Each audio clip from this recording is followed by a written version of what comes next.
"You don't belong on that bench, you ghetto bitch!"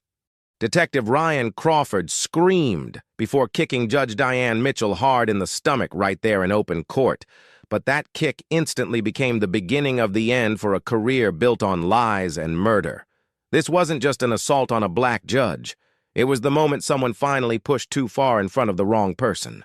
Crawford had no idea the woman he just attacked had been quietly reviewing files that certain people desperately wanted to stay buried forever, including video evidence about a case that destroyed families and covered up the execution of a black teenager. What started as routine criminal court became the spark that would ignite a federal investigation exposing corruption at the highest levels. Watch till the end, because this time, when the system tried to protect its own killer cops, the whole foundation cracked, and what came next changed everything for those who thought murdering black children was acceptable. The morning sun cast long shadows through the tall windows of Courtroom 7A in the Riverside County Criminal Justice Center, where the worn wooden benches had witnessed decades of families seeking justice for their most vulnerable. But this Tuesday morning would be different. This would be the day when 15 years of systematic racism would finally explode in the face of the wrong person. Judge Diane Mitchell adjusted her wire-rimmed glasses as she reviewed the case file that had been keeping her awake for 3 nights straight. The document in her hands seemed routine at first glance.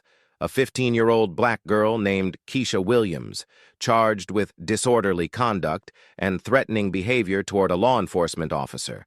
The accusation, typed in the same clinical language she had seen dozens of times before, described a child who had allegedly displayed aggressive posturing and refused to comply with lawful commands in a respectful manner.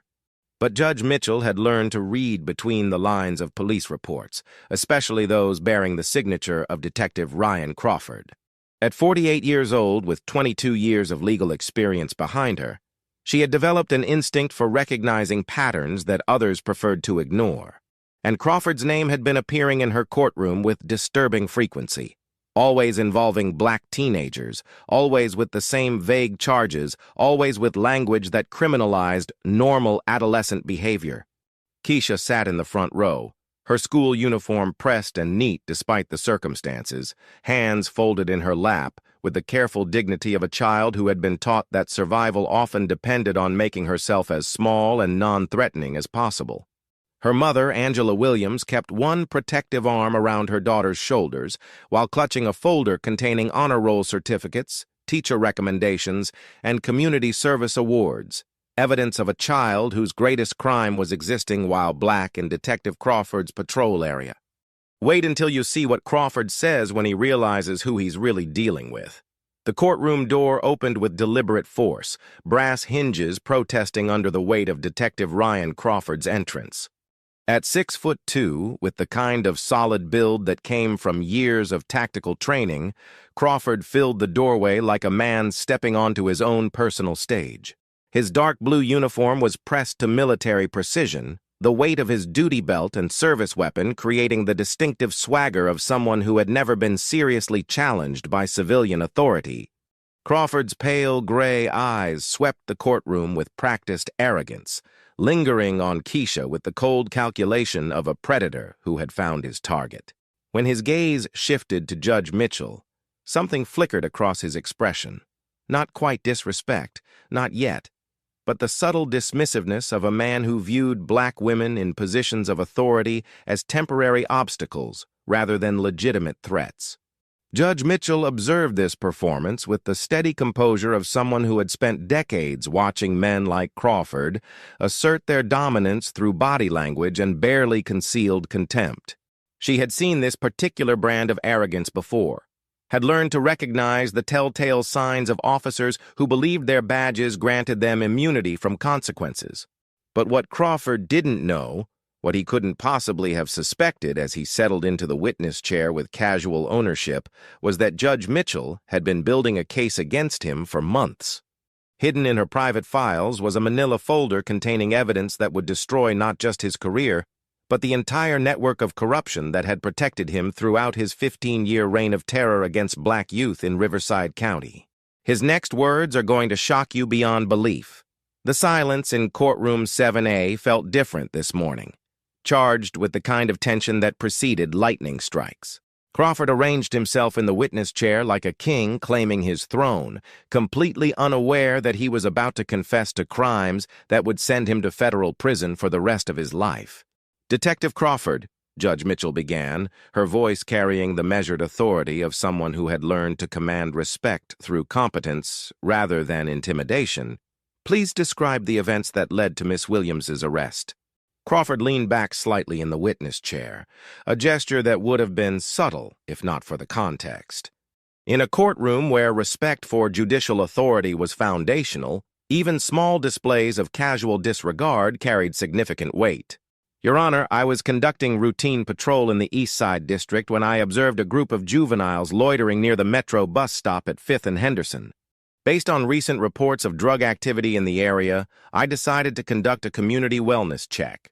Judge Mitchell made a careful note, her pen moving deliberately across the legal pad, while her mind processed the familiar euphemisms. Community wellness check was Crawford's preferred term for what civilian observers might describe as harassment of teenagers who had committed no crime beyond waiting for public transportation while black. And how many juveniles were in this group? 5 total, 4 males and 1 female, all appearing to be between 14 and 17 years of age. Yet only Miss Williams was arrested. Can you explain the basis for that decision? For the first time, Crawford's confident demeanor flickered slightly. He glanced toward the prosecutor's table, perhaps expecting support that wasn't forthcoming, before returning his attention to Judge Mitchell. "The other subjects dispersed immediately upon my approach. Miss Williams displayed behavior that required additional intervention. But this wasn't Crawford's first time targeting black teens, and Judge Mitchell knew it. In her private chambers the previous evening, Judge Mitchell had spread Crawford's case files across her desk like pieces of a disturbing puzzle. The pattern was undeniable. 17 arrests in the past 18 months, 16 involving black teenagers, all charged with variations of disorderly conduct or threatening behavior. The language in his reports was remarkably consistent, as if he were working from a template designed to criminalize normal adolescent responses to police encounters. Marcus Johnson, 16, arrested for aggressive eye contact and failure to immediately comply with verbal commands. Destiny Parker, 15, charged with displaying hostility through body language and tone of voice. Trevor Williams, no relation to Keisha, 14 years old, arrested for clenched fists indicating potential for violence. Each case had been plea bargained down or dismissed on technicalities, ensuring that Crawford's methods never faced serious scrutiny. But there was one name that appeared in Crawford's files that made Judge Mitchell's blood run cold. Malik Thompson, 16 years old, shot and killed during what Crawford described as a routine traffic stop gone wrong.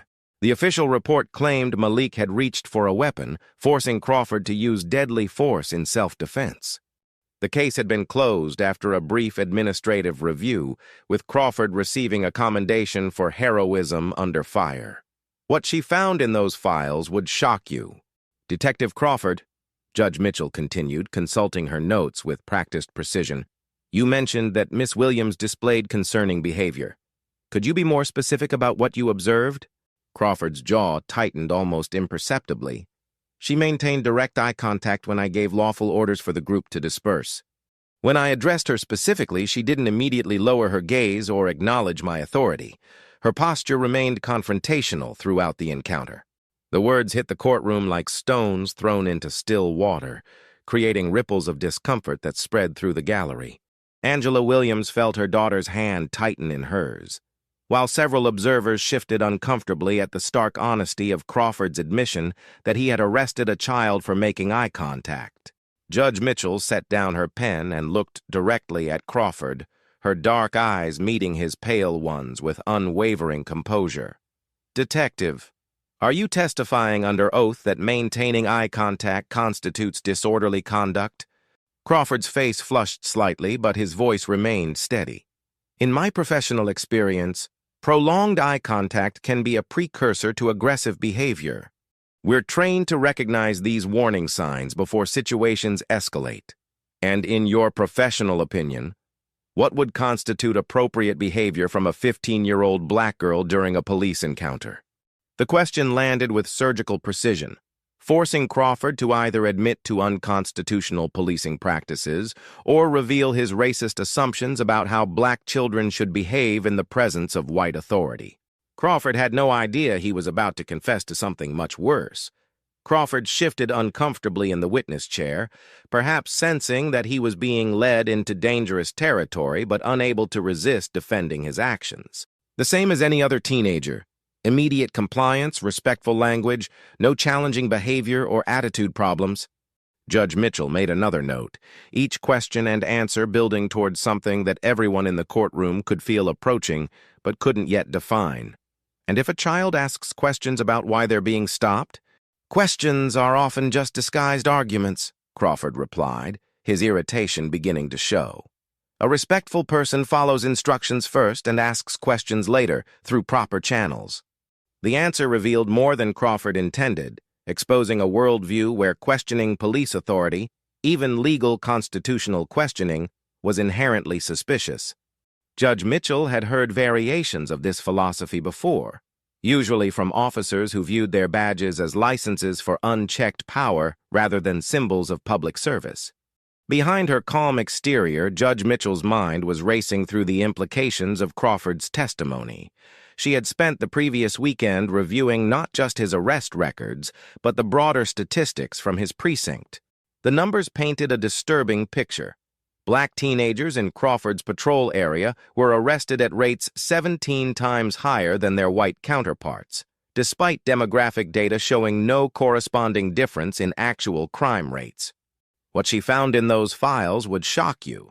The breakthrough had come 3 days earlier, when Detective Lisa Chen from Internal Affairs had quietly approached Judge Mitchell with concerns about Crawford's methods.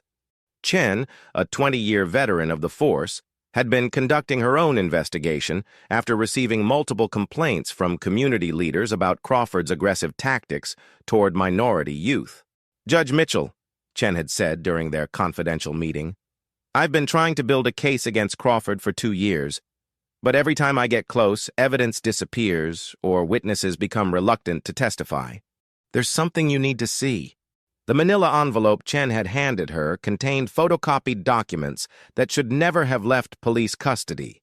Crawford's original incident report from Malik Thompson's shooting, complete with handwritten notes that had been omitted from the final official version. The discrepancies were staggering. In his initial report, Crawford had written, "Subject appeared to be retreating when engagement began." But the final version stated, "Subject advanced aggressively toward officer position." The original noted, "No weapon recovered at scene initially." The official report claimed, "Subject's weapon recovered 15 feet from body." Most damning of all, Crawford's preliminary notes included the phrase, "uncertain about threat level at time of shooting." Judge Mitchell had read those documents with growing horror, understanding that she was looking at evidence of a cover-up that reached far beyond one officer's mistakes. Someone with significant authority had helped Crawford transform a questionable shooting into a heroic act of self-defense. Crawford had no idea he was about to confess to something much worse. "Detective Crawford," Judge Mitchell said, her voice taking on a sharper edge that made several people in the courtroom sit up straighter, "in your 15 years of law enforcement, how many juveniles have you arrested for behavioral violations?" Crawford's eyebrows rose slightly, perhaps surprised by the change in direction, but not yet concerned. "I don't keep exact tallies, Your Honor. Probably 60 or 70 cases over the years. Most get resolved without trial. Kids learn their lesson and stay out of trouble. Of those 60 or 70 cases, what percentage would you estimate involved minority juveniles?" The question dropped into the courtroom like a stone into still water. Crawford's confident expression flickered, and he glanced around the room as if searching for an escape route that didn't exist. "I don't pay attention to race, Your Honor. I respond to behavior, not demographics." "That's admirable, Detective. But surely you can provide a rough estimate? Half? 3/4? Crawford's hands, which had been resting casually on the armrests of the witness chair, clenched into fists. "I patrol an area with diverse demographics. The arrests reflect the population I serve. Judge Mitchell consulted her notes with deliberate precision. According to census data, your patrol area is 38% black. Would you say your juvenile arrests reflect that demographic breakdown? The mathematical precision of the question left no room for deflection. Crawford's face had gone pale, and when he spoke, his voice carried an edge of desperation that hadn't been there before. Your Honor, I don't think racial statistics are relevant to this case. We're here about one specific incident involving one specific individual who displayed inappropriate behavior. His next words revealed everything. Judge Mitchell leaned forward slightly, her eyes never leaving Crawford's increasingly uncomfortable face. Actually, Detective Crawford, pattern of behavior is absolutely relevant to credibility. When an officer's arrest record shows extreme racial disparities, it raises questions about motivation and judgment. Crawford's composure was beginning to crack, revealing the anger that always lurked beneath his professional facade. Your Honor, with respect, I've served this community faithfully for 15 years. I've put my life on the line to protect citizens, including citizens who look like you. The phrase, citizens who look like you, hit the courtroom like a verbal slap. Judge Mitchell felt the collective intake of breath from the gallery, the sharp shock of witnessing someone cross a line that should have been inviolate. But she also felt something else rising inside her, not anger, but the cold, crystalline clarity that came when someone revealed their true nature so completely that pretense became impossible. Detective Crawford, Judge Mitchell said, rising slowly from her chair, your service record is not being questioned. Your methods, your judgment, and your apparent belief that a citizen's race determines their worthiness of constitutional protection, those are being questioned, and rightfully so. Crawford stood as well, his height making him tower over the judicial bench in a way that felt deliberately intimidating. The physical mismatch was obvious, Crawford's 6'2" frame and tactical gear versus Judge Mitchell's slight build and black robes. But everyone in the courtroom understood that true power in this space came not from physical presence, but from moral authority. Crawford had no idea he was about to confess to something much worse. Look, Your Honor, Crawford said, his voice dropping to a tone that carried barely concealed menace. I know what this is really about. This is about politics, not justice. This is about protecting criminals instead of victims. This is about turning law enforcement into social work. The mask was beginning to fall away, revealing the raw prejudice that had always driven Crawford's policing style. Judge Mitchell remained standing, her posture straight and dignified despite the obvious threat in Crawford's words. Detective Crawford, this is about equal protection under the law. This is about whether a 15-year-old girl has the right to exist in public space without being criminalized for the color of her skin. Crawford's face flushed red with barely controlled rage. You people always twist things, he snarled, his voice rising to a level that made several observers shift nervously. You always make it about race when it's about respect. It's about law and order. The phrase, you people, sealed his fate, removing any possibility of walking back his confessions or claiming his words had been misunderstood. Judge Mitchell had heard enough to understand that the man standing before her represented everything wrong with American policing. The casual racism, the abuse of authority, the belief that badges granted immunity from basic human decency. But she also knew that Crawford's revelations were just the beginning. Hidden in her desk drawer was evidence that would expose not just his individual crimes, but the entire system that had protected and enabled him throughout his career. Ms. Rodriguez, Judge Mitchell said, addressing her court administrator, please retrieve the evidence folder from my chambers. File marked Thompson Investigation. Crawford's face went white at the mention of Malik Thompson's name.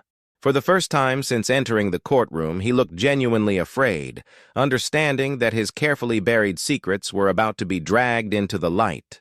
Your Honor, Crawford said quickly, his voice taking on a pleading quality that contrasted sharply with his earlier arrogance.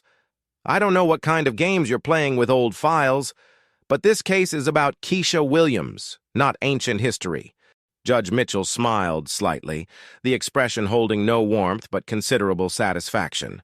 Detective Crawford, Nothing about Malik Thompson's murder is ancient history, and what I'm about to show this court will prove that Keisha Williams is simply your latest victim in a pattern of racist violence that has been protected by administrative corruption for far too long.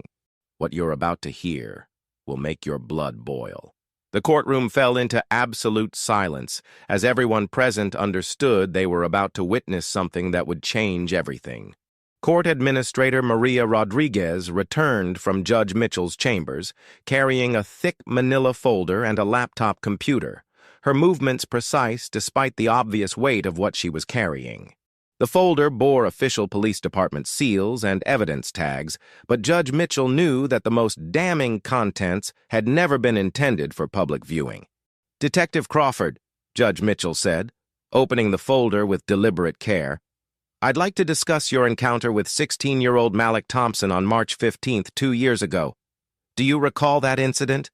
Crawford's hands were trembling now, his earlier swagger completely evaporated. "That case was closed after a thorough investigation. I was cleared of any wrongdoing and received a commendation for heroism under fire." "Yes, the official report does paint you as quite the hero," Judge Mitchell agreed, pulling out a document and holding it up for the courtroom to see. "According to this final incident report, Malik Thompson was an armed suspect who threatened your life, forcing you to use deadly force in self-defense." Crawford nodded eagerly, perhaps thinking he was being thrown a lifeline. "That's correct, Your Honor. The subject was reaching for a weapon when I fired. It was a textbook defensive shooting." Judge Mitchell set the official report aside and picked up another document, this one bearing Crawford's handwriting and the original date stamps that proved its authenticity. "That's interesting, Detective, because your initial incident report tells a very different story. The video they tried to destroy was about to surface." "Your Honor, I don't know what document you're holding, but if it contradicts the official findings, this is your original incident report, Detective Crawford. Filed electronically at 11:47 p.m. on March 15th, exactly 4 hours and 23 minutes after you shot Malik Thompson." Judge Mitchell's voice carried the precision of someone who had spent months verifying every detail. "Would you like me to read your initial observations to the court?" Crawford's face had gone ashen. He understood that whatever was in that document would destroy the carefully constructed narrative that had protected him for 2 years. "Your Honor, preliminary reports are often inaccurate due to the stress of critical incidents. Subject appeared to be running away when engagement began," Judge Mitchell read aloud, her voice carrying to every corner of the silent courtroom. "No weapon visible at time of first shot. Subject fell immediately and did not move after impact." The words hit the courtroom like physical blows. In the gallery, several observers gasped audibly as they processed the implications of Crawford's own words. Malik Thompson hadn't been threatening Crawford. He had been running away when Crawford shot him in the back. Judge Mitchell continued reading from Crawford's original report. Subject was approximately 15 feet away and moving away from officer position when shots were fired. No weapon recovered at scene initially. Unknown why subject was in area at time of contact. Crawford tried to interrupt, his voice cracking with desperation. "Those are preliminary observations made under extreme stress. The official investigation determined—" "The official investigation was a cover-up," Judge Mitchell said quietly, but her words carried with absolute authority. "And you're about to find out exactly how extensive that cover-up was." She gestured to Maria Rodriguez, who had been setting up the laptop computer with practiced efficiency. The courtroom's large monitor flickered to life, displaying a media player interface that made Crawford's remaining color drain from his face completely. "What the court is about to see," Judge Mitchell announced, "is body camera footage from Detective Crawford's encounter with Malik Thompson. This is the original unedited footage that was ruled inadmissible due to alleged technical difficulties." Crawford was on his feet instantly, his professional composure completely shattered. "Your Honor, that footage was sealed by departmental order. If someone has accessed classified evidence, the footage was leaked to me by someone who couldn't live with the silence anymore," Judge Mitchell replied calmly. "Someone who understood that covering up murder makes you complicit in it." His reaction when the video started playing was priceless. The monitor displayed the timestamp. March 15th, 9:23 p.m. The jerky, low-resolution quality of body camera footage filled the screen, accompanied by the sound of Crawford's breathing and the distant hum of traffic. The camera bounced as Crawford moved, showing glimpses of a residential street where porch lights created pools of yellow illumination in the darkness. Subject spotted on foot moving between parked vehicles. Crawford's recorded voice said, steady and professional. Appears to be juvenile male, approximately 16 to 18 years of age. The camera captured a slight figure in dark clothing moving carefully between cars, obviously trying to avoid detection. There was nothing threatening about Malik Thompson's movements. If anything, he looked like a scared kid trying to get home without attracting attention. Crawford's live voice cracked as he watched his own footage. "Your Honor, please. This is taken completely out of context." But Judge Mitchell raised her hand for silence as Malik Thompson's face became visible on screen. Young, frightened, clearly unarmed, hands raised in a gesture of surrender that Crawford had omitted from every official report. The best part is coming up. The body camera footage continued with devastating clarity, showing Malik Thompson backing against a chain-link fence with his hands raised high above his head. His voice came through the courtroom speakers, young and terrified. "Please don't shoot, officer. I didn't do anything wrong. I was just walking home from my job at the grocery store." Crawford's recorded voice responded with cold professionalism. Subject displaying suspicious behavior and potential threat indicators. Preparing to assess compliance level. But the video showed something entirely different. Malik wasn't displaying threatening behavior. He was cowering against the fence, tears streaming down his face, desperately trying to make himself appear as non-threatening as possible. His grocery store uniform was clearly visible, along with the name tag that identified him as an employee. "I don't have any weapons," Malik's voice pleaded through the speakers. "You can search me. Please, I just want to go home to my little sister." Crawford's current reaction in the courtroom was a study in psychological collapse. His face had gone from pale to gray, sweat beading on his forehead despite the courtroom's cool temperature. "Your Honor, that video doesn't show the full context. There were intelligence reports about armed suspects in the area." "Detective Crawford," Judge Mitchell interrupted, consulting another document from her folder. "There were no intelligence reports about armed suspects. There were no radio calls about suspicious activity. There were no reports of any crimes in that area on March 15th. The evidence continued to mount against Crawford's fabricated narrative. Judge Mitchell pulled out a time-stamped radio log showing that Crawford had never called for backup, never reported suspicious activity, and never indicated that he was pursuing an armed suspect. His next words revealed everything. On the monitor, Malik Thompson's final moments played out with terrible clarity. The boy remained pressed against the fence, hands visible, making no threatening movements, when Crawford's voice suddenly changed tone. "Subject reaching toward waistband area. Threat assessment indicates immediate danger to officer safety." But the camera clearly showed Malik's hands never moving from their raised position. His final words echoed through the silent courtroom. "Please don't hurt me. Tell my mama I love her." The gunshots came without warning, 3 rapid shots that sent Malik crumpling to the ground. The body camera captured Crawford approaching the motionless body, and his whispered words were picked up by the sensitive microphone. "Stupid kid. Should have known better than to run in this neighborhood." The courtroom erupted in shocked gasps and angry murmurs.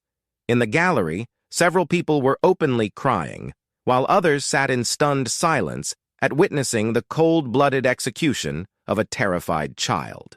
Crawford's face was now completely white, his hands shaking as he gripped the witness chair. "Your Honor," Crawford said desperately, "you have to understand the pressures officers face in the field. Split-second decisions, life-or-death situations." "Detective Crawford," Judge Mitchell's voice cut through his excuses like a blade, "what we just witnessed was not a split-second decision. That was the deliberate execution of an unarmed child who was begging for his life." Crawford's composure finally shattered completely. Standing at the witness stand, he began shouting with the desperate rage of a cornered animal. "You think you understand police work? You think sitting in your fancy robe gives you the right to judge officers who risk their lives every day? I think murdering children and covering it up with false reports makes you a criminal, not a hero, Judge Mitchell replied with devastating calm. Crawford took a step toward the bench, his movement aggressive enough to make court security tense for action. You people always twist everything. That kid was trouble. I could tell just by looking at him. He was going to end up dead or in prison anyway. I just saved society the trouble. What he said next will shock you. The words hung in the air like toxic smoke, revealing Crawford's racist worldview with crystalline clarity. He had just confessed to executing a child based on nothing more than racial prejudice and the assumption that black teenagers were inherently criminal. Judge Mitchell felt a cold satisfaction settle in her chest as she realized Crawford had just provided the confession that would end his career and his freedom forever. The courtroom fell into a silence so profound that the only sound was Crawford's heavy breathing and the distant hum of the air conditioning system. Judge Mitchell had just witnessed a police officer confess to racially motivated murder in open court, his words recorded by multiple devices and witnessed by dozens of people. But she wasn't finished with him yet. "Detective Crawford," Judge Mitchell said, her voice carrying the quiet authority of someone who held all the cards, "since you seem so willing to share your philosophy about policing black youth, perhaps you'd like to explain this audio recording to the court." She nodded to Maria Rodriguez, who clicked another file on the laptop. The courtroom speakers crackled to life with voices that were immediately recognizable as Crawford and another man, recorded in what sounded like a bar or restaurant setting with background noise of clinking glasses and muted conversation. Crawford's face went through a series of expressions: surprise, fear, and finally cold calculation as he realized that his private conversations had been preserved for posterity. What you're about to hear will make your blood boil. "The problem with policing today," Crawford's recorded voice said, slightly slurred but unmistakably his, "is that we're not allowed to do our jobs properly anymore. Every time we take down one of these punks, some bleeding heart judge starts crying about excessive force." The second voice, identified by Judge Mitchell as Lieutenant Marcus Hayes, Crawford's immediate supervisor, responded with a harsh laugh. "Tell me about it. Remember that Thompson kid? Little thug got exactly what he deserved, but we had to dance around the family's feelings for months." Crawford's recorded voice continued with chilling casualness. "That boy was asking for it, walking around like he owned the neighborhood, probably dealing drugs or planning some gang initiation. These kids need to learn that actions have consequences." "Too bad there aren't more cops willing to teach that lesson," Hayes replied. "Maybe we'd have fewer problems in these communities if more of them understood what happens when you don't respect authority." Crawford laughed, the sound echoing through the courtroom with bone-chilling cruelty. "Don't worry about that, Marcus. I make sure every kid in my patrol area knows the score. Most of them learn real quick after they hear what happened to their friend Malik." His reaction when he heard his own voice was priceless. Crawford's current face had gone ashen as he listened to his own words celebrating the murder of a 16-year-old boy. Around the courtroom, people sat in stunned silence as they processed the casual way Crawford and his supervisor discussed using murder as a tool of intimidation against black youth. The recording continued for several more devastating minutes, documenting conversations between two police officers who viewed the execution of children as acceptable policy as long as the victims were black. Crawford could be heard describing other encounters where he had used excessive force, while Hayes provided administrative cover and encouragement. "Where did you get that recording?" Crawford whispered, his voice barely audible above the courtroom's ventilation system. "Someone who couldn't live with the conspiracy of silence anymore," Judge Mitchell replied. "Someone who understood that protecting murderers makes you an accessory to their crimes." Crawford realized that his secret thoughts had been documented and preserved, that his casual confessions of racial hatred and violence were now part of the legal record. His earlier bluster and aggression had evaporated, replaced by the hollow look of a man watching his entire world collapse. "Your Honor," Crawford said desperately, "those conversations were taken out of context. Officers sometimes use dark humor to cope with the stress of dangerous work." "Detective Crawford," Judge Mitchell interrupted, We just heard you and your supervisor celebrating the murder of a child and discussing how to use that murder to terrorize other black youth in your patrol area. There is no context that makes that acceptable. The weight of Crawford's exposed crimes hung over the courtroom like a toxic cloud. Judge Mitchell could see faces in the gallery that reflected shock, horror, and something deeper. The recognition that they had witnessed the mask being stripped away from institutional racism to reveal the ugly reality beneath. But the judge wasn't done with him yet. Crawford was about to discover that Judge Mitchell had been building this case for months, and the evidence he had just heard was only the beginning of his nightmare. Crawford slumped in the witness chair as if the weight of his exposed crimes had become physically unbearable. The confident swagger he had displayed upon entering the courtroom had been replaced by the desperate posture of a man watching 15 years of carefully constructed lies collapse in real time. "Your Honor," Crawford said, his voice cracking with barely controlled panic. "I need to speak with my attorney. This entire proceeding has become a witch hunt designed to destroy my reputation and career." Judge Mitchell regarded him with the calm composure of someone who had spent months preparing for this moment. "Detective Crawford, you are currently testifying as a witness in Miss Williams's case. If you wish to invoke your Fifth Amendment rights, you may do so, but understand that your testimony up to this point has been given under oath and is part of the official record." Crawford's hands were shaking now, his face cycling between pale white and flushed red as he struggled to process the magnitude of his situation. Every word he had spoken, every confession he had made, had been documented by court reporters and recorded by multiple devices. There was no way to unsay what he had revealed about his systematic targeting of black youth. "This is all a setup," Crawford said desperately, his voice rising to a level that made several people in the courtroom shift uncomfortably. "You planned this whole thing to entrap me. You're not interested in justice. You're interested in destroying a good cop who's been trying to clean up these streets." But the judge wasn't done with him yet. Judge Mitchell opened another section of her evidence folder, pulling out documents that bore official FBI letterhead and classification stamps. Crawford's eyes widened as he recognized federal law enforcement insignia, understanding for the first time that his crimes had attracted attention far beyond the local courthouse. "Detective Crawford," Judge Mitchell said, "what you don't seem to understand is that this case stopped being about Keisha Williams the moment you confessed to murdering Malik Thompson. Federal authorities have been monitoring this proceeding based on evidence that was brought to their attention months ago." As if summoned by her words, the courtroom's rear doors opened to admit 3 individuals in dark suits, their movements precise and purposeful. The lead figure, a stern-faced woman with graying hair, approached the bench with credentials already in hand. "Your Honor, I'm Special Agent Sarah Chen with the FBI's Civil Rights Division. We have warrants for Detective Crawford's arrest on federal charges of deprivation of rights under color of law, conspiracy to commit murder, and obstruction of justice."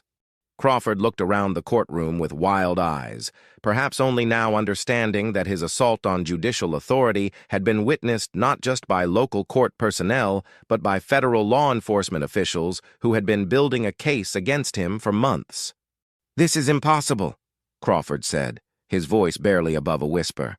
"Internal Affairs cleared me. The DA's office reviewed the case. I followed department protocol." Agent Chen approached Crawford with handcuffs, her expression professionally neutral, but her intent unmistakable. "Detective Ryan Crawford, you are under arrest for violations of federal civil rights law.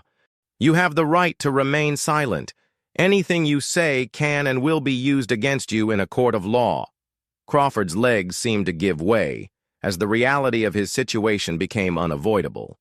The career he had built on lies and violence was ending in federal handcuffs, his crimes exposed before the very community he had terrorized for years. "You people set me up," Crawford snarled, his voice filled with the same racial hatred that had driven his policing career. This whole thing was a conspiracy to destroy a good cop who wasn't afraid to do what needed to be done.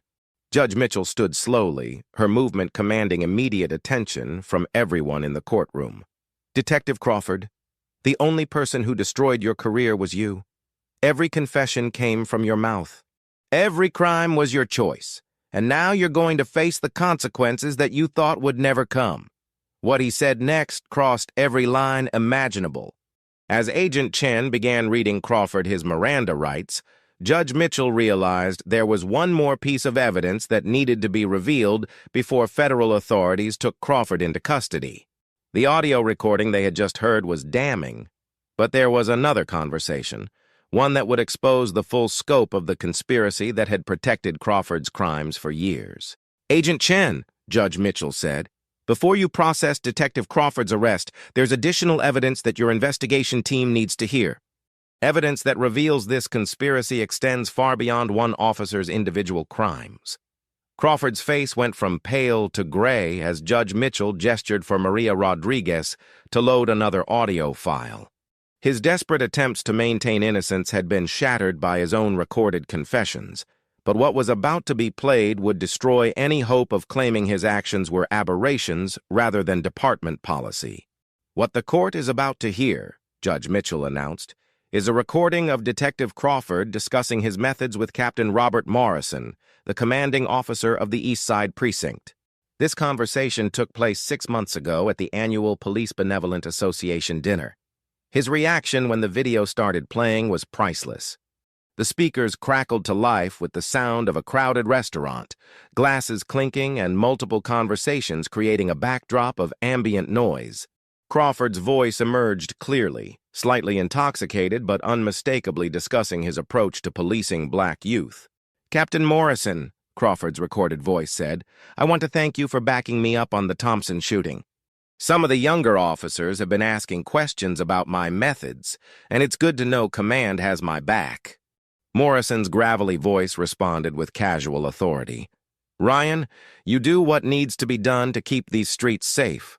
The public doesn't understand the reality of policing urban communities. Sometimes you have to send a message that sticks." Crawford laughed, the sound chilling in its casual cruelty. "That's exactly what I told Hayes. The Thompson kid was perfect for that. Young, cocky, thought he could walk around my beat without showing proper respect. His death taught every other punk in the neighborhood what happens when you don't comply immediately."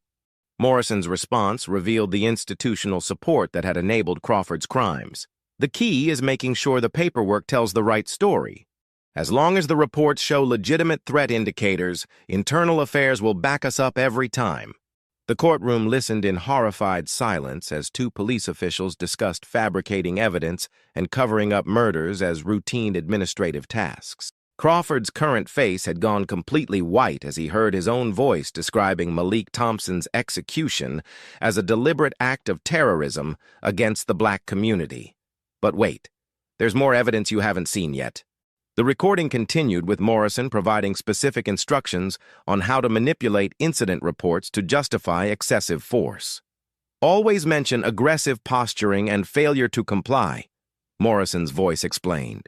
"Those phrases give review boards the language they need to rule shootings justified, even when the circumstances are questionable." Crawford's recorded voice expressed gratitude for the guidance. "That's brilliant, Captain. I've been using variations of those exact phrases in every report. The beauty is that you can apply them to almost any behavior: eye contact, body language, tone of voice. It's impossible to prove what someone's posture really meant."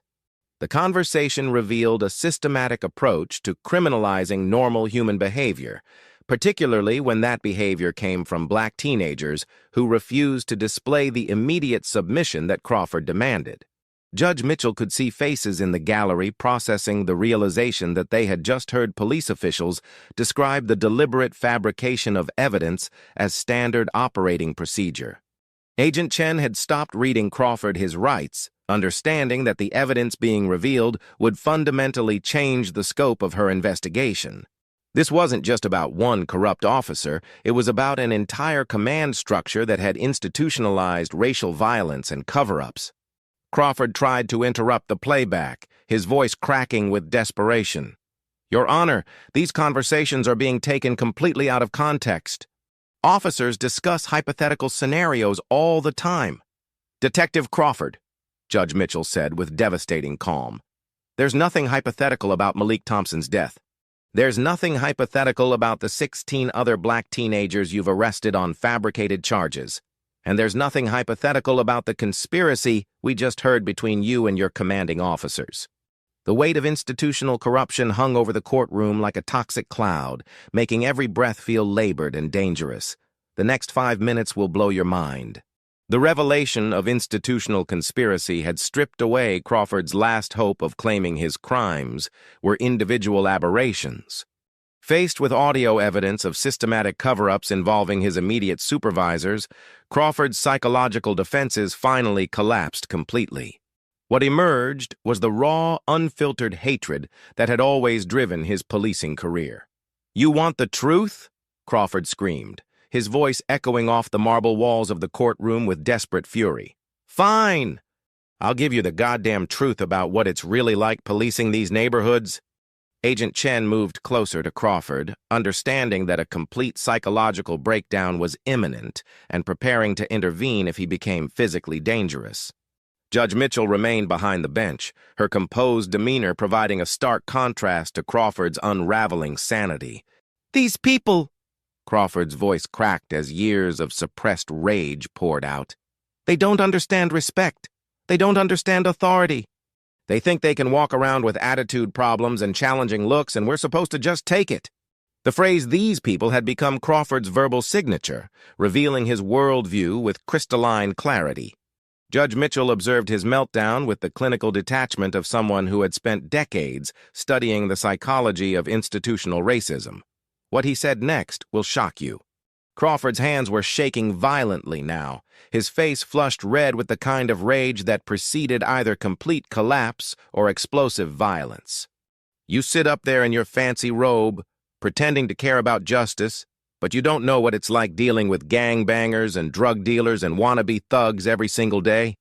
"Detective Crawford," Judge Mitchell said, her voice remaining calm despite the obvious threat in his demeanor, "Malik Thompson was employed at a grocery store. Keisha Williams is an honor roll student. Neither of them were gang members or drug dealers." Crawford's response revealed the depth of his delusions. They all start somewhere.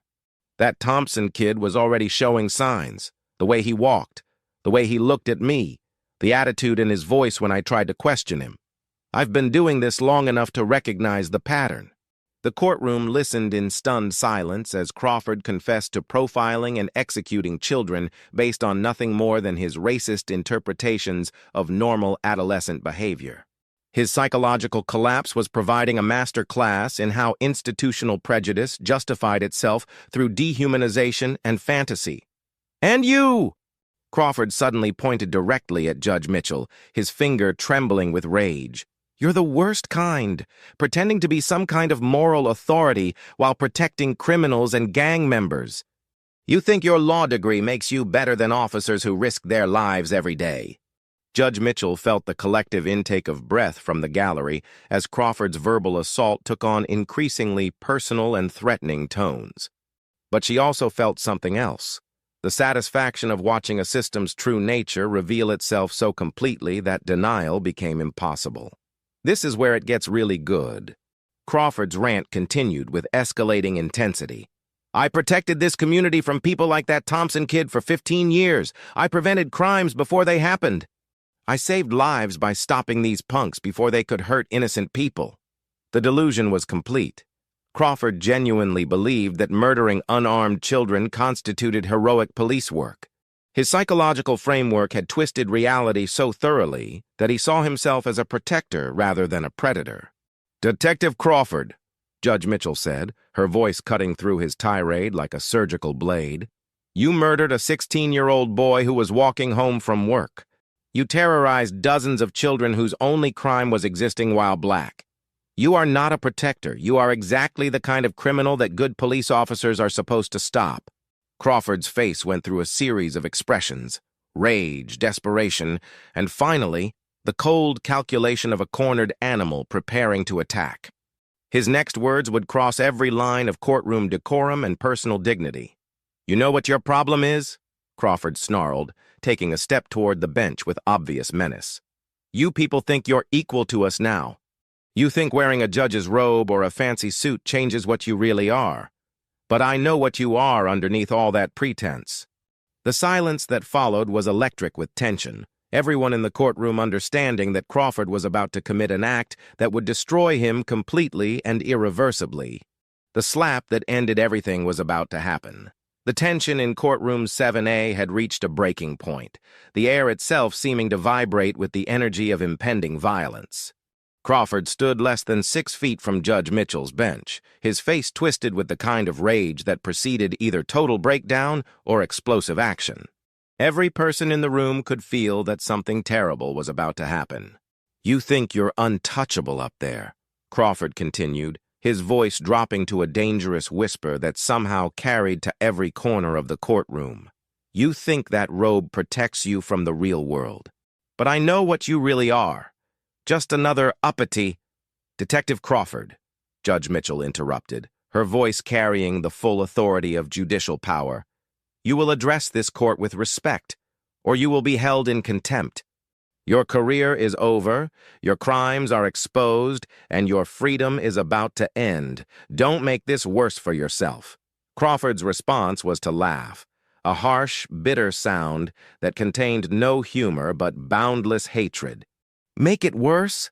Lady, you just destroyed my entire life based on some edited recordings and conspiracy theories. You think I have anything left to lose?" Agent Chen had moved closer to Crawford's position, her hand instinctively moving toward her service weapon as she recognized the signs of someone preparing for violence. The court security officers were tensing for action, understanding that Crawford's military training and desperate mindset made him extremely dangerous. The moment that ended, everything was about to happen. Crawford took another step toward the bench, his movement aggressive enough to trigger immediate responses from security personnel. But Judge Mitchell raised her hand, stopping the officers before they could intervene. She had spent her entire career refusing to be intimidated by men who believed their anger granted them special privileges. "Detective Crawford," she said, rising to her full height behind the bench, "you have confessed to murder, admitted to systematic racism, and revealed a conspiracy that reaches the highest levels of your department. The only thing you can do now is accept responsibility for your crimes and hope that federal prosecutors show you more mercy than you showed Malik Thompson." Crawford's face went through a final transformation, from rage to calculation to cold, murderous intent. When he spoke, his voice carried the flat authority of someone who had made a decision that couldn't be undone.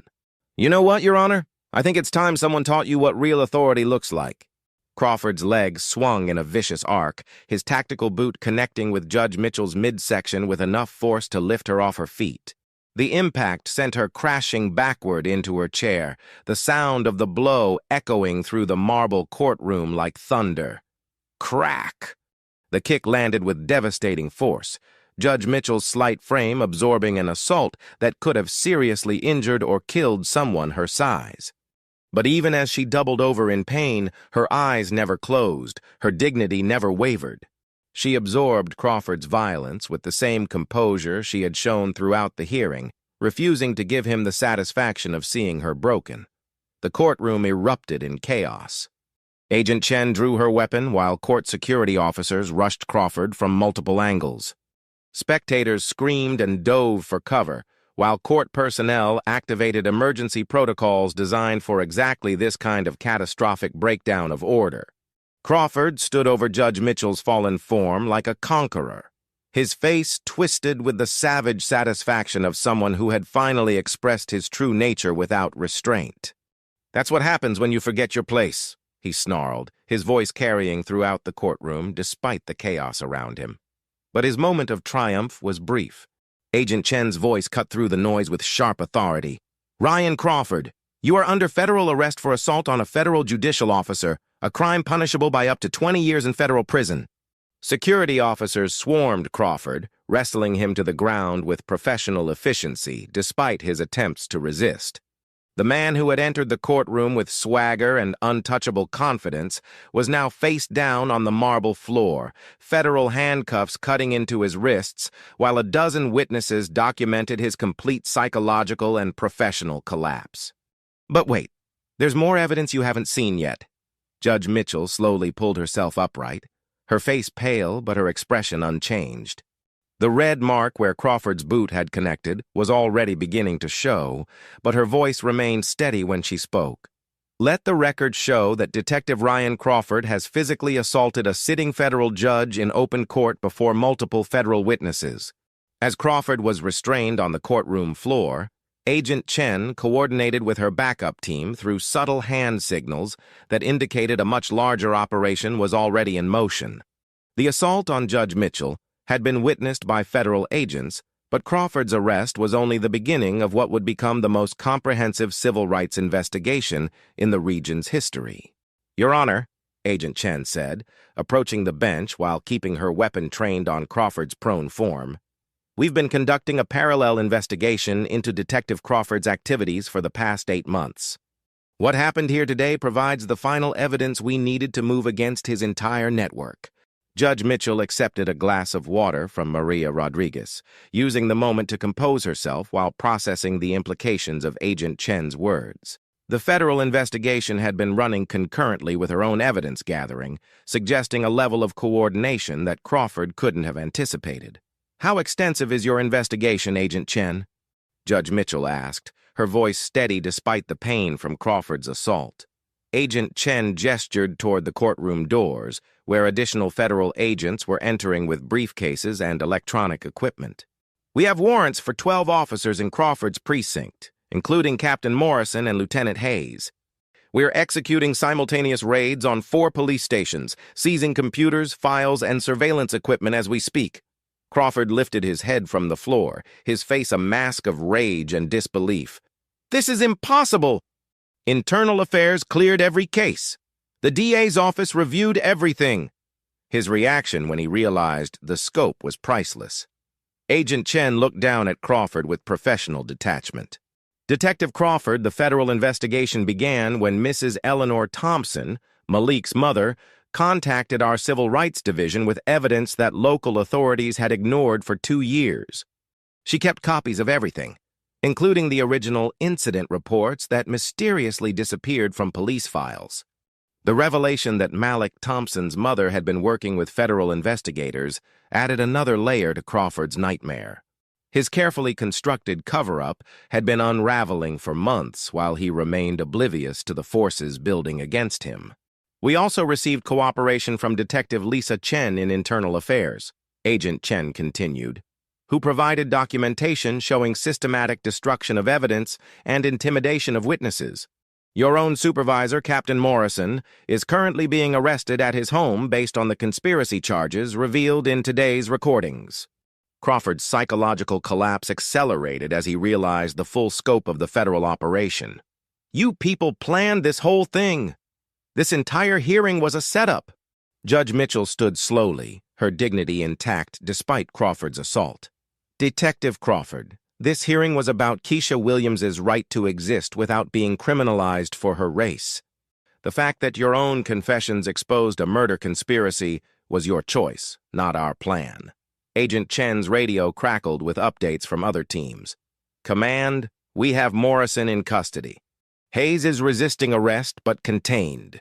We've seized approximately 400 case files and 17 computer hard drives from the East Side precinct."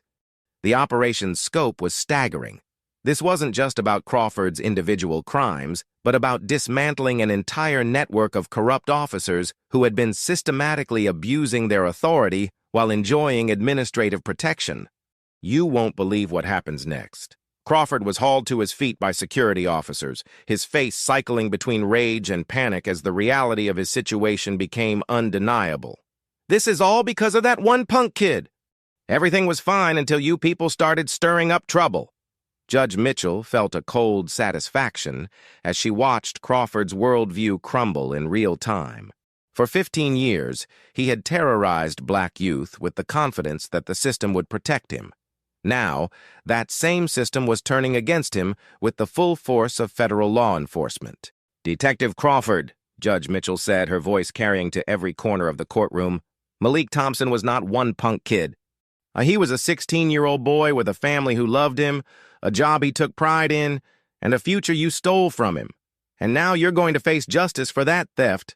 As Crawford was led away in federal custody, his footsteps echoing through the marble halls where he had once strutted with unquestioned authority.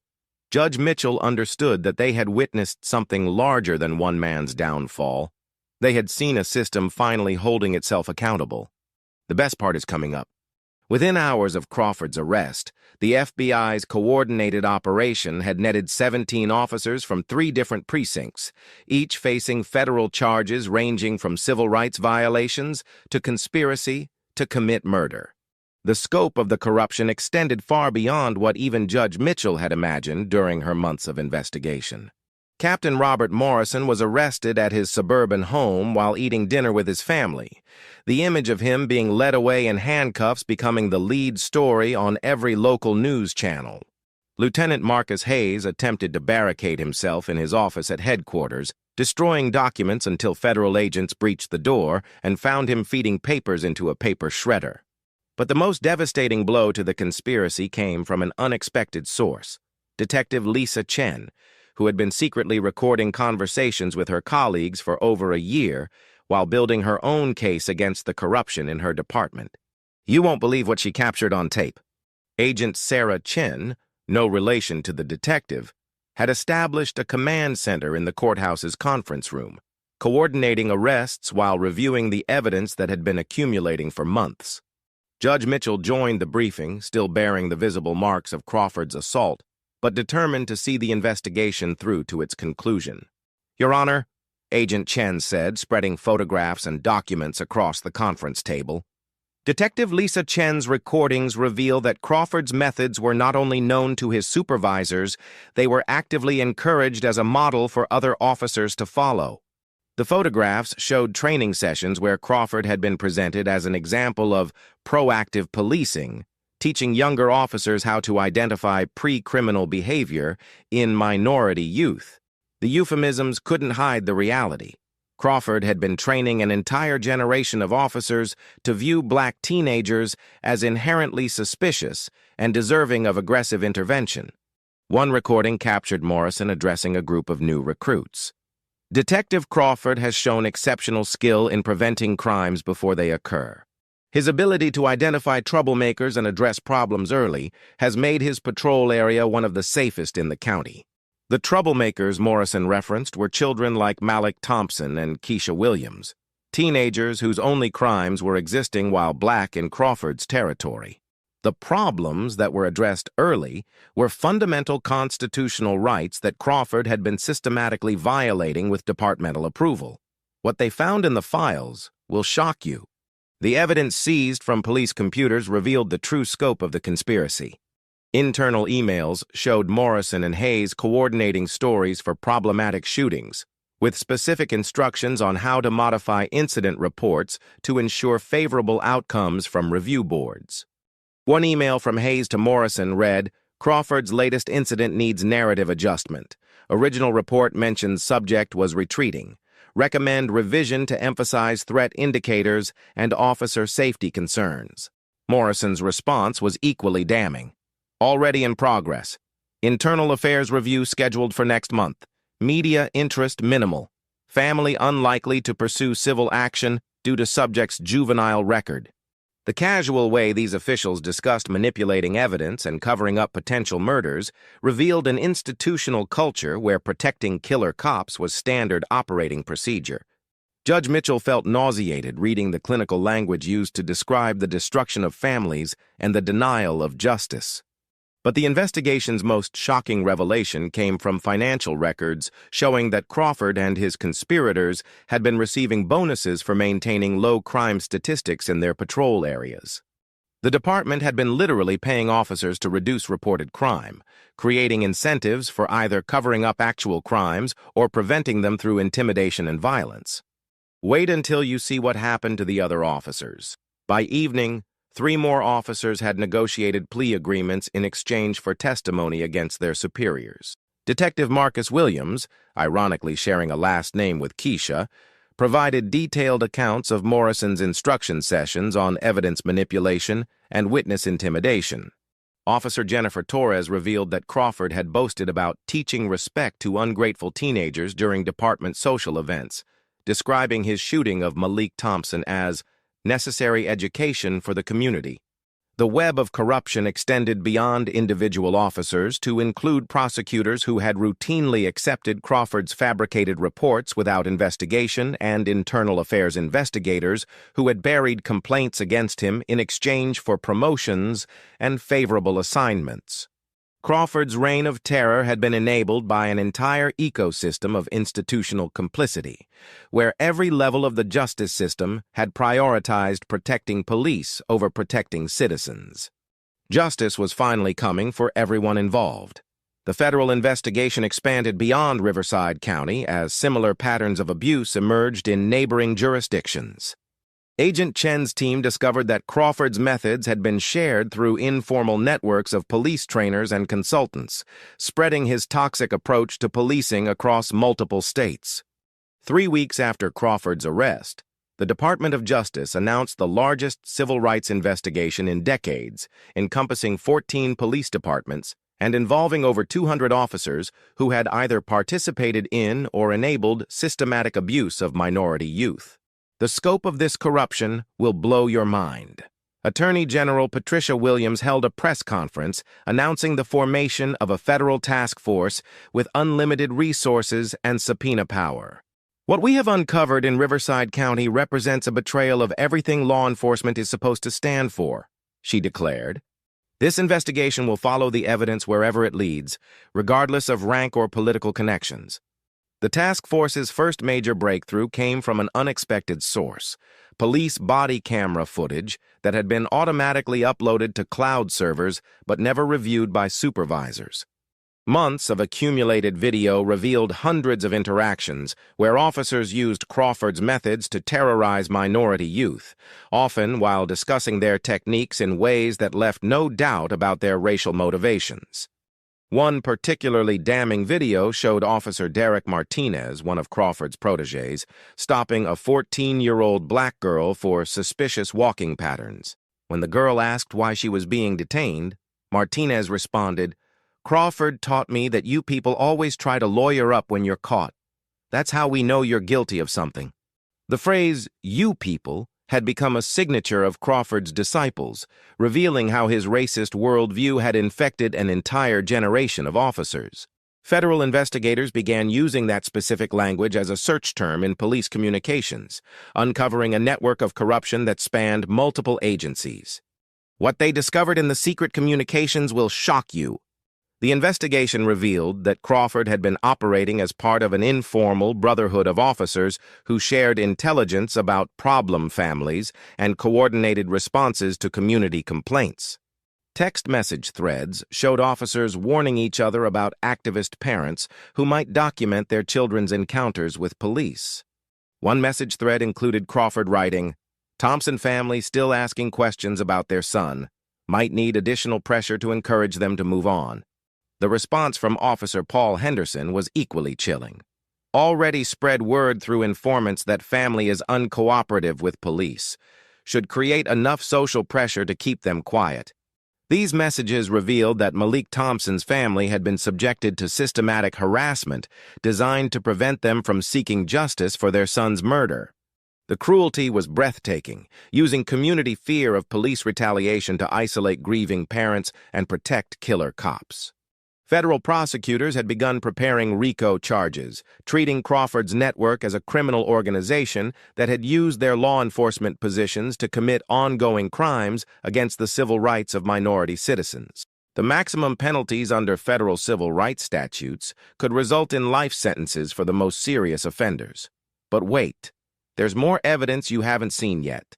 The investigation's scope expanded again when financial audits revealed that several officers had been receiving payments from private security companies and bail bond businesses in exchange for generating arrests in specific neighborhoods. Crawford alone had received over $200,000 in undisclosed payments over 5 years, essentially being paid by private interests to criminalize black youth. Court documents showed that Crawford had agreements with 3 different private companies that profited from high arrest rates in minority communities. His systematic targeting of black teenagers wasn't just racist, it was also a lucrative side business that incentivized him to destroy young lives for personal financial gain. Judge Mitchell reviewed these revelations from her chambers, feeling a mixture of satisfaction and horror as the full scope of Crawford's crimes became clear. The man she had confronted in her courtroom hadn't just been a racist cop. He had been the leader of a criminal enterprise that had turned police badges into licenses for extortion and murder. The corruption reached levels that seemed almost impossible to believe. But every piece of evidence had been meticulously documented and verified by federal investigators who understood that extraordinary claims required extraordinary proof. The next revelation will change everything you thought you knew about this case. 6 months after Crawford's violent assault in Courtroom 7A, the federal prosecutions were delivering justice with surgical precision.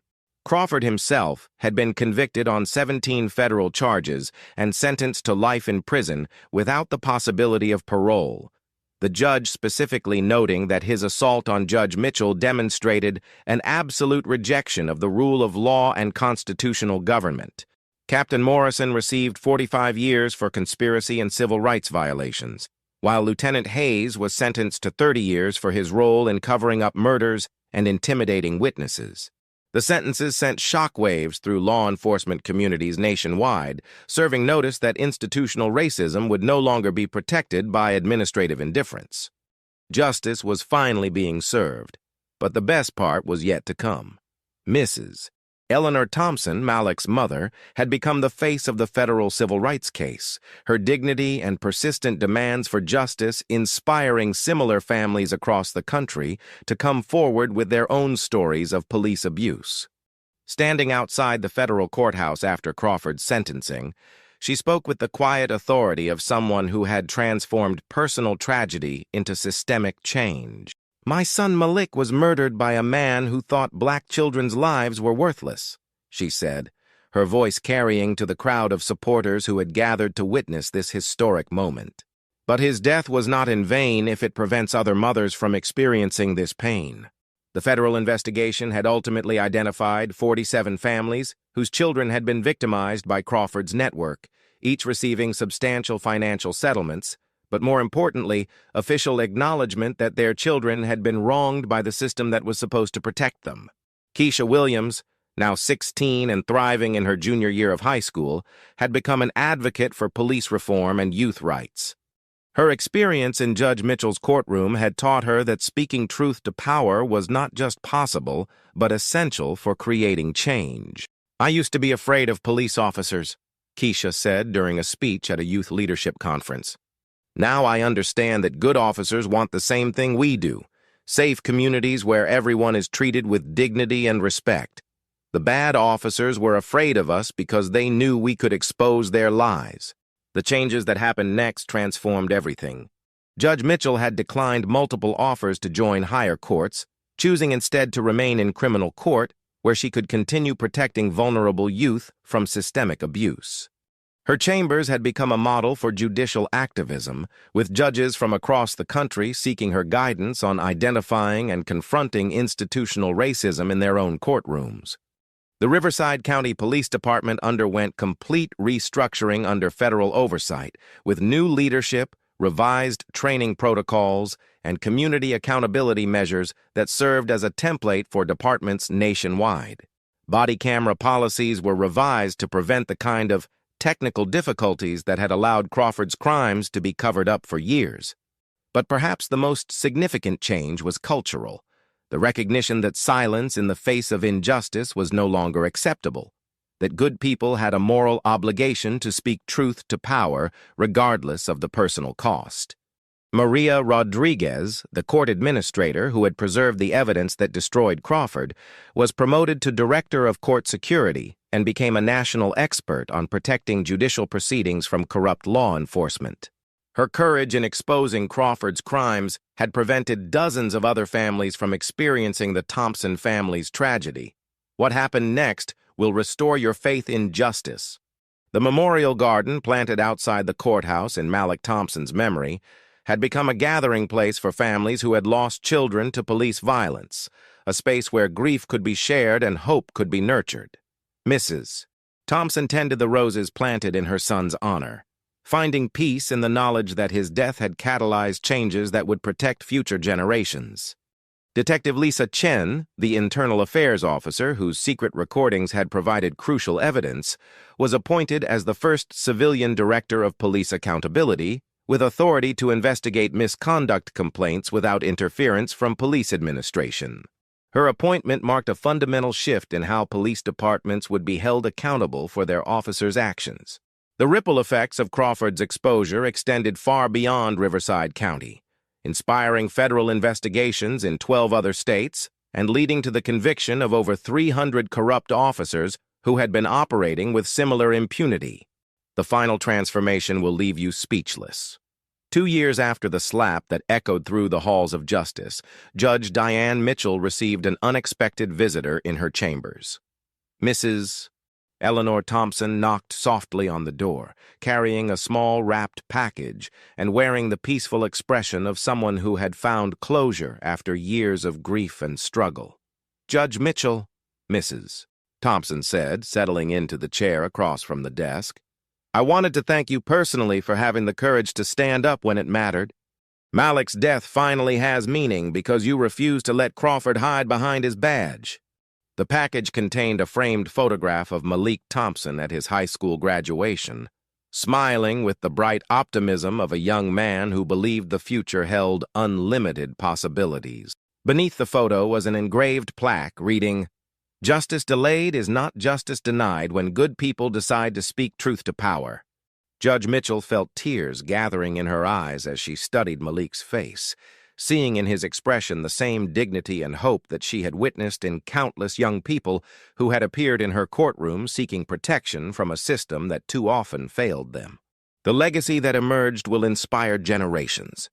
The Crawford case had become a watershed moment in American civil rights history, studied in law schools and police academies as an example of how institutional racism operates and how it can be dismantled through persistent courage and documentation. Judge Mitchell's refusal to be intimidated by Crawford's violence had demonstrated that the rule of law could prevail over the rule of force when good people refused to remain silent. The federal consent decree governing the Riverside County Police Department had become a model for police reform nationwide, with provisions requiring implicit bias training, community oversight, and transparent investigation of misconduct complaints. Crime rates in formerly over-policed neighborhoods had actually decreased as community trust in law enforcement was rebuilt through accountability and respect. Most importantly, young people in Crawford's former patrol area no longer lived in fear of police encounters. The systematic terrorization of black youth had ended, replaced by community policing models that emphasized protection rather than intimidation. But the most powerful change was invisible yet transformative. Keisha Williams had graduated as valedictorian of her high school class, earning a full scholarship to study criminal justice at Howard University. In her graduation speech, she spoke about the day in Courtroom 7A that had changed her understanding of power and justice. "I learned that courage isn't the absence of fear," Keisha said to the packed auditorium. "Courage is doing what's right even when you're terrified. Judge Mitchell showed me that one person willing to stand up can change everything." The scholarship fund established in Malik Thompson's memory had provided educational opportunities for over 200 young people who had been victimized by police misconduct, transforming trauma into opportunity and ensuring that Crawford's victims could build the futures he had tried to destroy. Judge Mitchell kept Malik's photograph on her desk as a daily reminder that justice work required both professional competence and personal courage. Every case that came before her bench was an opportunity to either perpetuate systemic failures or create space for healing and accountability. The courthouse steps, where Mrs. Thompson had once stood alone, demanding justice for her murdered son, now hosted regular community meetings where residents worked with police officials to build trust and prevent the kind of corruption that had flourished in darkness. The final lesson changed everything. As evening fell over the courthouse where so much healing had begun, Judge Mitchell prepared to leave for home, where her husband waited with dinner and stories of his own day-saving lives as a trauma surgeon. The red mark from Crawford's assault had long since faded, but the memory of that moment, when she chose dignity over retaliation, when she let Crawford's violence expose itself rather than meeting it with violence of her own, remained as vivid as ever. Crawford himself was serving his life sentence in federal prison, his days spent in protective custody away from the general population that included many of the young men whose lives he had destroyed through false arrests and fabricated charges. His name had become synonymous with police corruption, a cautionary tale taught to every new recruit about what happened when officers forgot their oath to serve and protect. But Judge Mitchell's legacy was different. Her name was spoken with reverence in communities that had learned to trust the justice system again, in law schools where students studied her techniques for confronting institutional racism, and in courtrooms where other judges found courage to challenge corruption rather than enabling it. The lesson was simple but transformative. Sometimes the most powerful response to hatred is simply refusing to be broken by it, standing firm until truth wins, and choosing to stay where the work matters most, rather than seeking personal advancement or safety. Some battles are won not through force, but through the quiet courage of refusing to step away when stepping away would be easier. Judge Diane Mitchell had chosen to stay in criminal court, and in staying had reminded an entire nation what justice looks like when it refuses to be silenced. The courthouse lights dimmed as another day of seeking justice came to an end, but the work would resume tomorrow, and the day after that, and for as many days as children needed someone to stand between them and those who would abuse their power. Crawford's kick had been intended to silence Judge Mitchell, to put her in her place, as he had put so many others. Instead, it had become the moment when his entire world of lies and violence collapsed, when the system he had corrupted finally turned against him with the full force of federal law. If you're a young person watching this, remember that Keisha Williams was just 15 when she stood up to Crawford's intimidation. If you're a parent, remember that Mrs. Thompson never stopped demanding justice for her son. If you're someone in authority, remember that Judge Mitchell could have taken the easy path but chose to fight for what was right. The most important lesson from this story is that change begins with one person deciding that enough is enough. Crawford thought his badge made him untouchable. He thought his racism would be protected by institutional silence. He thought violence would silence those who challenged his authority. He was wrong on every count because he encountered people who understood that some principles are worth fighting for regardless of the cost. Today, Malik Thompson's name is engraved on a monument to civil rights heroes outside the Riverside County Courthouse. Keisha Williams is studying to become a civil rights attorney. Mrs. Thompson leads a foundation that provides legal support to families seeking justice for police misconduct. Judge Mitchell continues her work protecting vulnerable youth from systematic abuse. And Crawford? He spends his days in a 6x8 cell, surrounded by the consequences of choices that seemed so powerful when he was making them, but proved to be nothing more than the desperate acts of a small man who confused cruelty with strength. Justice doesn't always move quickly, but when good people refuse to give up, it moves inevitably toward truth. Crawford thought his badge made him untouchable, but he was wrong. Judge Mitchell showed us that sometimes the most powerful response to hatred is refusing to be broken by it. If this story struck you, like, subscribe, and share it so more people can see that dignity never goes out of style. What moment impacted you most? Let us know in the comments. Until the next story that proves truth always wins.